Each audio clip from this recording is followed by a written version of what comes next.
Hey, hi there guys, Warren here. Yeah, I'm down at one of my favorite hangouts, the Hi'ia State Park. I call it the beach park. I'm down here because, as you can hear and see, I'm by the ocean. And I love being by the ocean. And if you ask my wife, she'll tell you that my earth element is water, vast bodies of water preferably, and specifically the ocean.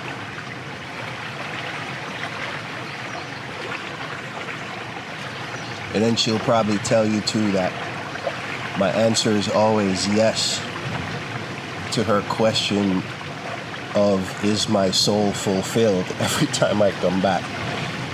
Because the ocean does that for me. It does that to me.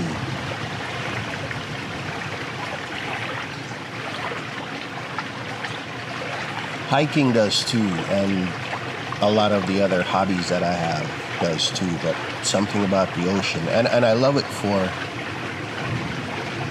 various reasons. For the sustenance it offers, because I love spearfishing and I do eat fish. I love it for that. I love it for leisure like this, and for when I kayak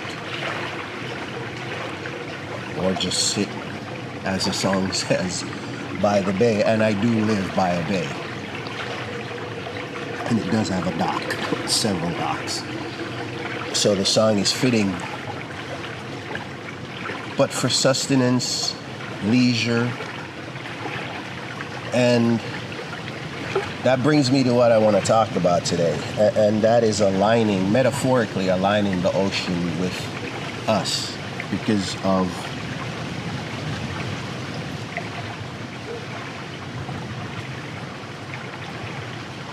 the things that it does offer.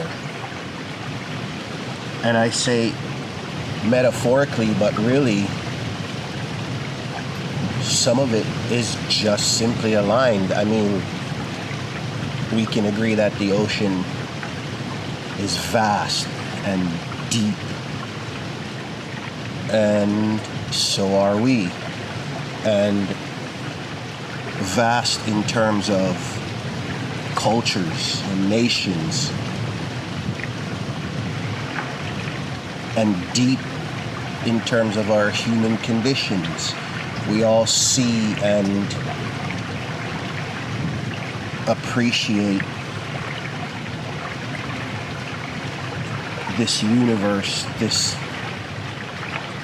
absurdity of an environment that we live in. And the ocean is very similar. You know, we have countless experiences. And I think metaphorically so does the ocean. Different shores every day, never the same place, never the same experience. Which also extend to the possibilities, right? Because if your new experiences, and then you're not learning from them and building a repertoire of possibilities, real meaningful possibilities,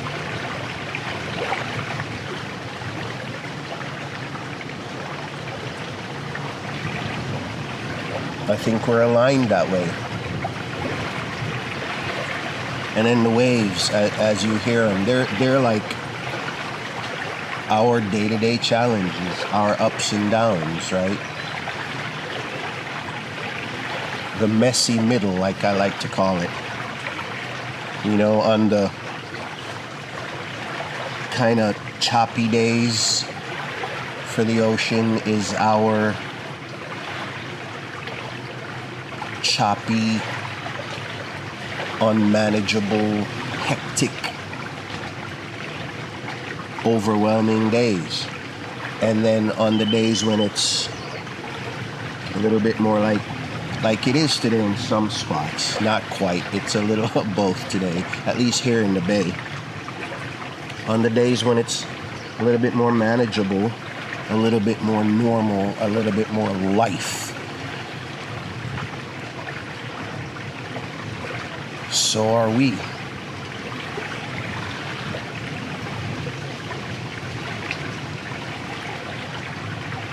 And then the storms, the storms that can brew at sea. And let me digress for a second. I started out by saying I love the ocean, and some people don't.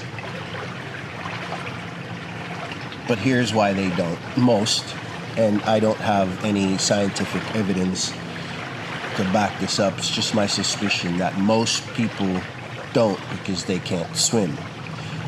And then there's a caveat to that, because there's an unknown respect for the ocean, and known too, the fact that you can't swim scares you to go into a challenging situation knowing what can happen. So there are people who don't, but I would suspect it's because they can't swim. But I appreciate that unknown or knowing respect, because you need to respect the ocean and its boundaries. Again, metaphorically, we need to do the same, right? For those obstacles, be they humans or environmental, that are going to be thrown at us. So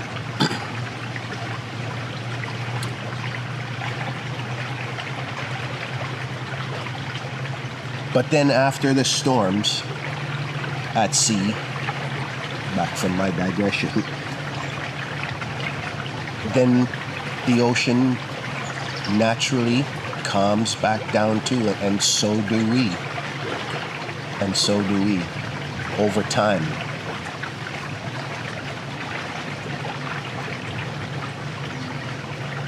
Once we've gone through that period of uncertainty, the smooth, the rough, the storms,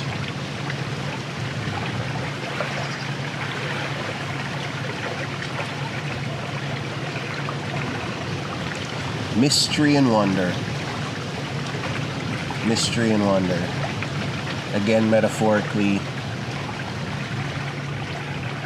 the ocean, because of its very nature, is always wondering.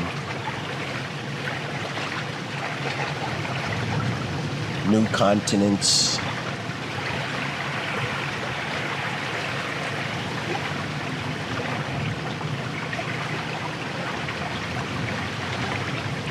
more to discover and explore.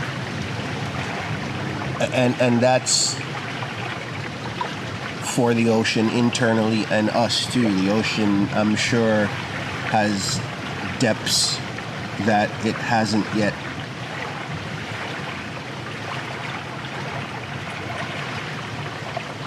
really understand.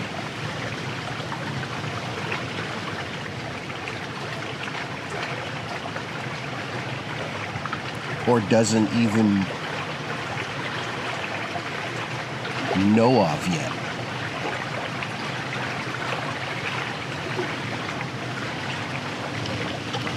You know, similar to us, more to explore. We tend to get to a point in our lives where we're like, oh, that's it, it's a wrap, it's biscuits.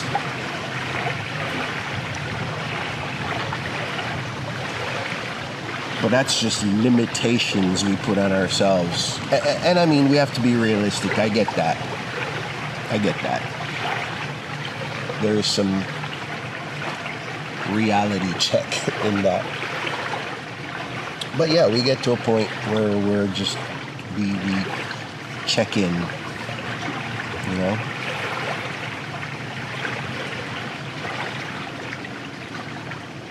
But there's more.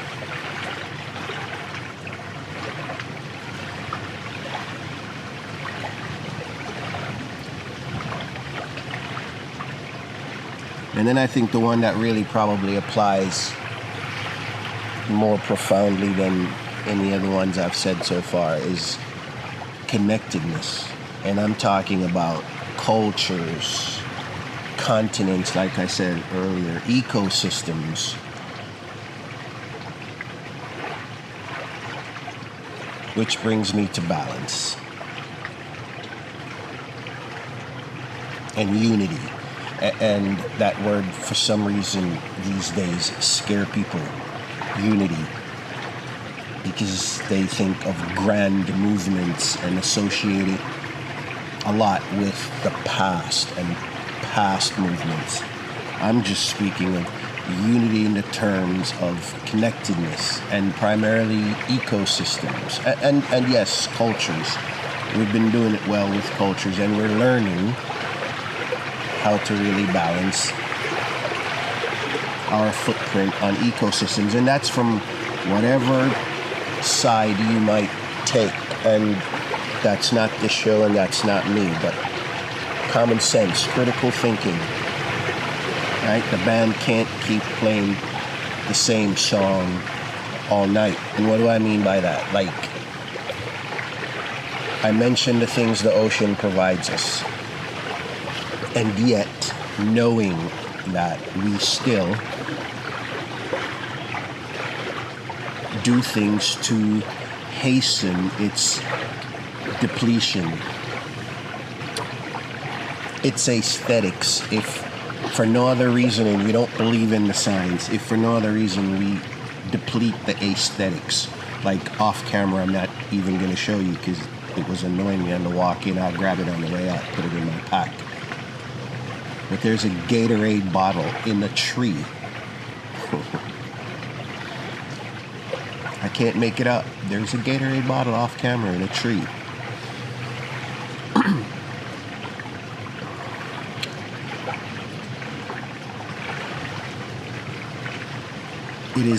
It is very possible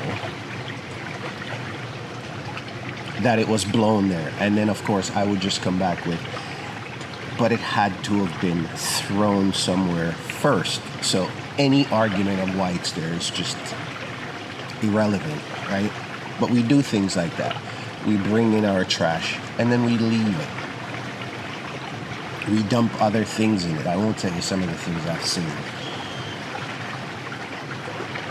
I'm sure if you live near the ocean, you've seen it with your own eyes, if you don't believe what you see in the media. But ecosystems, I don't want to get off on a rant, balancing. And that's all I'm saying, is that we need to balance what we take and where we give back, how much and what we give back. It's very simple. It really is very simple. It's kind of like, diets. Hate the word, to be honest with you, and hate's a strong word, but it's just simple. We know by now all the things that are healthy and what is good for us, be it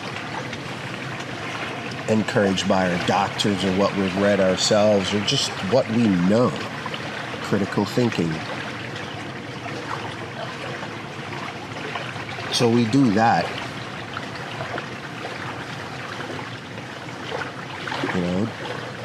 Watch what you eat and exercise.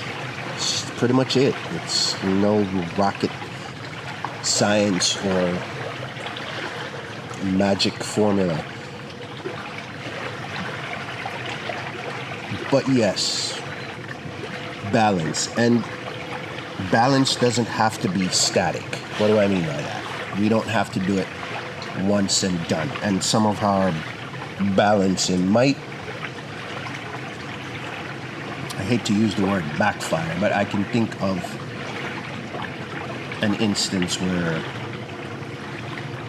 the intent was to balance, and it's specifically here in Hawaii where I am. To make a long story short, the mongoose were brought in to take care of the rats. Okay? Now, somehow, somewhere, the science got their wires crossed. Because one of those is nocturnal, that being the rat. And one is diurnal, that being the mongoose, daytime. They never see each other. So now you have an overpopulation of mongoose, and you still have an overpopulation of rats, of which both depletes the endemic bird population and other birds too. An attempt to balance, right? The mongoose were supposed to balance out the rats. Somehow the wires got crossed. That never happened. But back to being static, it's still ongoing. So the ecosystem has found a way to balance that mistake by us with good intentions.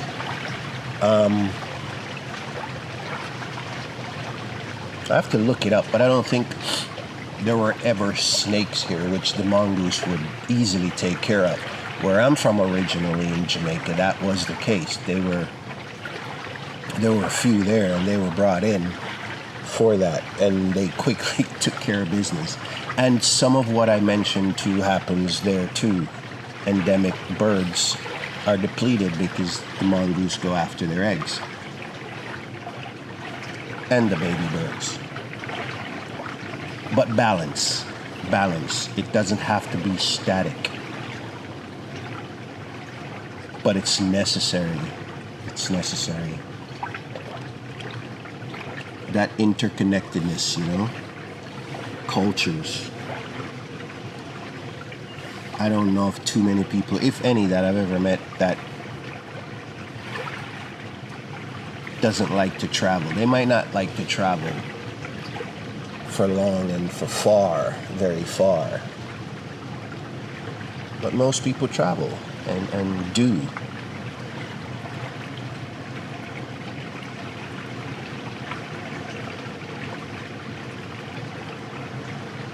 I think too that's how we build empathy, through this interconnectedness. Empathy for ourselves, each other, and empathy for our environment. Metaphorically, if you want to put it that way too.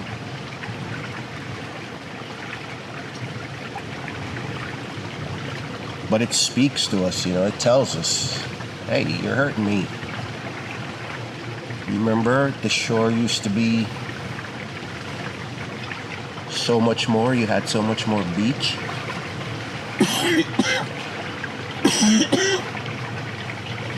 Remember? You had so much more beach. Now it's gone.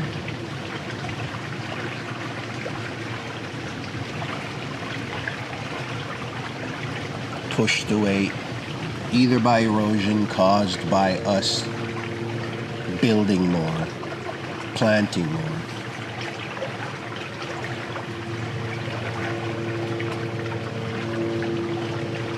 But then there is a balance, because at the same time, on the extreme sides of the world where the oceans are just brutal against land masses, every day the ocean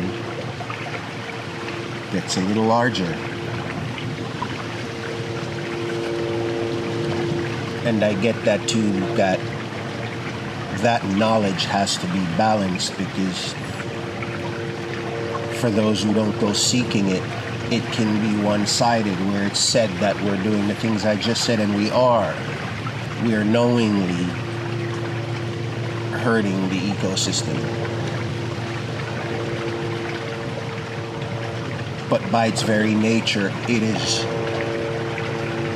doing its very best to balance that out. And the thing about balance is that if we cause it to speed up or slow down one of its processes, then we throw things out of kilter, right? We get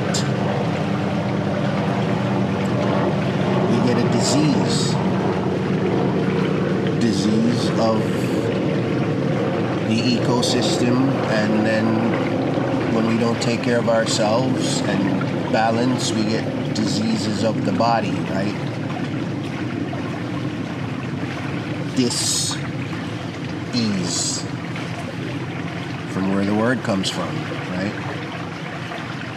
When you're not at ease, you're at a dis-ease, disease.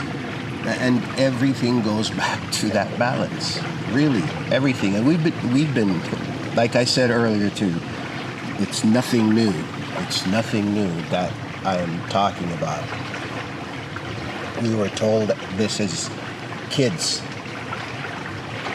Everything in balance.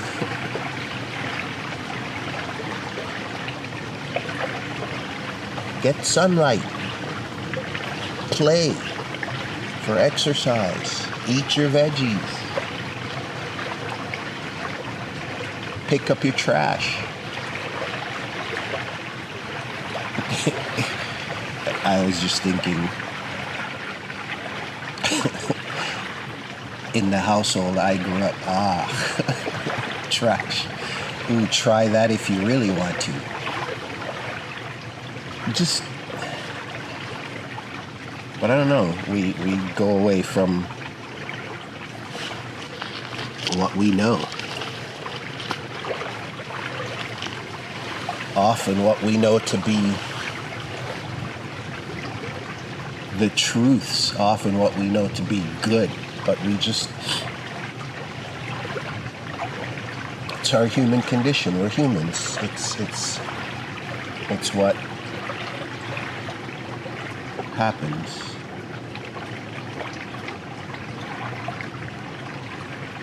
And then you find cool things like Mr. Wilson. There's that, you know. It's a buoy ball, I think, broke off from somewhere, and it was just laying back there off camera. Got a lot of barnacles on it.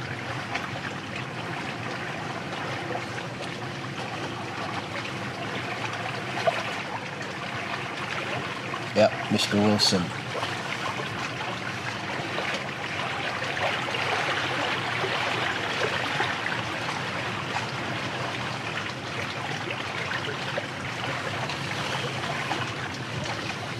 But it's been raining a lot lately, and yesterday was one of the first real break days from that rain.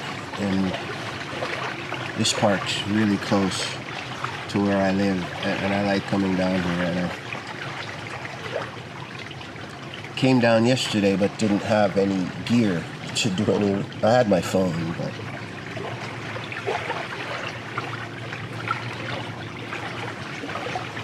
didn't feel like recording. And then I came back today hoping it would hold off, and it did. Came down just to listen to the water and walk around, see what I could find, stuff like Mr. Wilson. And then I thought, I could talk about the ocean metaphorically and us.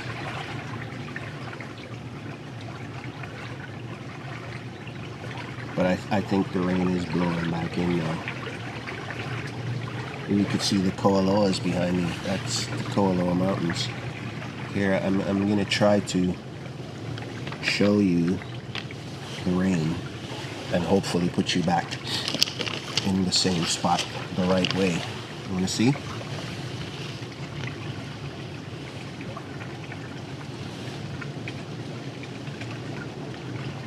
So that's the Koaloa Mountains.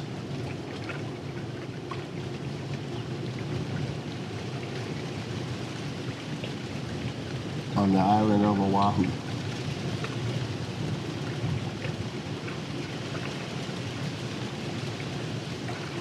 Oh yeah, I think that's the rain coming back.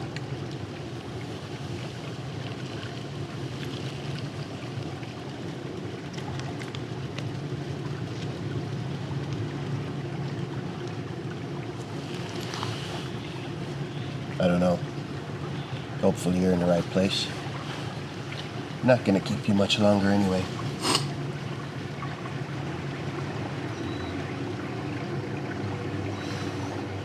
But no.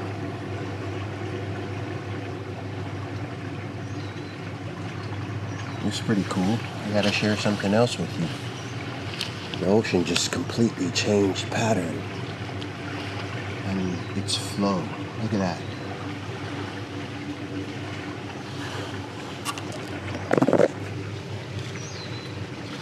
It was just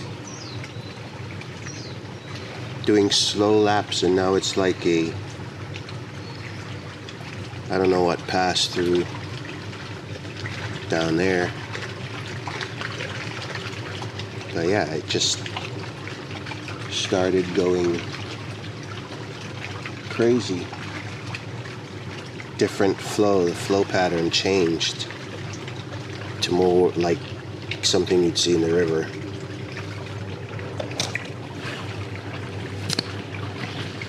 Pretty cool. Yeah, I think you're where you need to be. Cool stuff. There's something else that I found here earlier that I meant to show you. Yeah, here it is.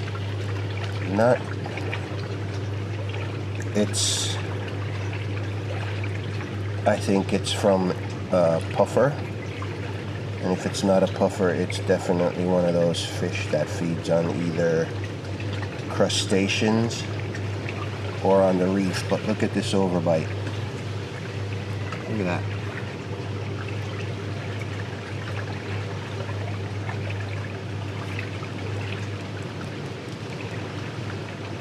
Yeah. You could see, I don't know if you could see the ridges under there. I need to wrap it up. That rain is coming. Ay, ay, ay. Anyway, do your part. No matter on what side of, as they say, the aisle you stand on science and how we do effect our ecosystems. Just do your part, the common sense part, the critical thinking piece. Think on your own. Think on your own. Look around, go for a walk in your environment, and think on your own. And do a little reading too. Alright? But I think the rain is here. So until our next conversation, you be good out there. Take care of yourselves, and we'll talk again soon. I'm going to get so soaked. We'll see ya.